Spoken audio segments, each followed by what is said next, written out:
this little quick video short, we're going to talk about rest times really quickly. How many rest times do you need?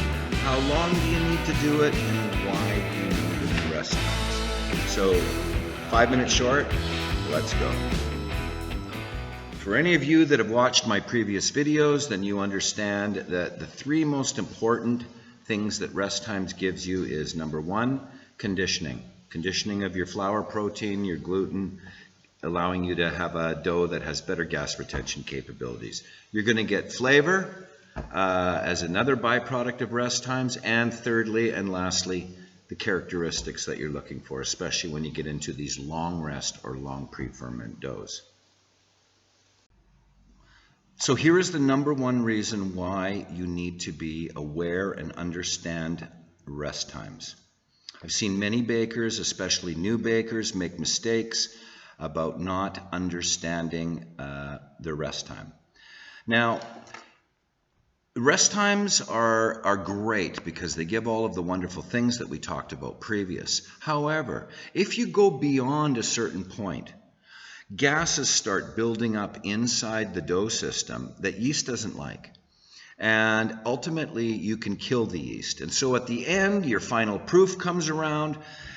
You don't have enough yeast left in there, active yeast, to give you a nice final proofing and ultimately the oven spring and all the wonderful stuff that you want out of your dough. So that is the reason why they have these punchback steps. So the punchback steps are there to knock the gas out of your dough so that your yeast can continue to operate within the dough system. So going beyond a certain point can be very detrimental to the amount of yeast that you have left over in your dough as you start getting ready to final proof and bake it. The golden rule of thumb is double in size. A little bit under double in size, okay. Over double in size, be careful. Never listen to somebody who tells you, okay, let your dough sit there for 1 hour or until double in size. So you go off and you come back and you end up looking at your dough and holy smokes, it's more than doubled in size. Well, why? Because your kitchen is not the same temperature as their kitchen. Your environment isn't the same environment as what they're probably baking in, and your ingredients aren't the same as what they're using. Always watch your dough, double in size maximum, and make sure you degas your product properly before you final shape it and for final proofing and baking. Very, very important. You can make it or break it at this step. That's your tip for rest times. 1 minute recap. Forget about recommended time. Double in size is the target.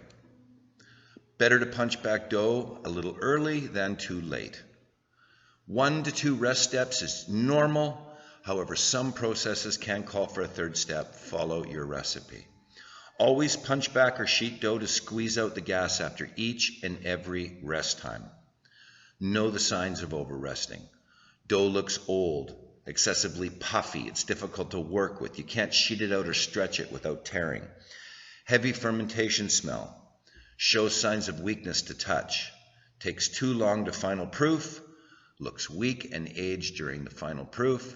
Little to no oven spring. Discolored after baking. Weakness or collapse during baking.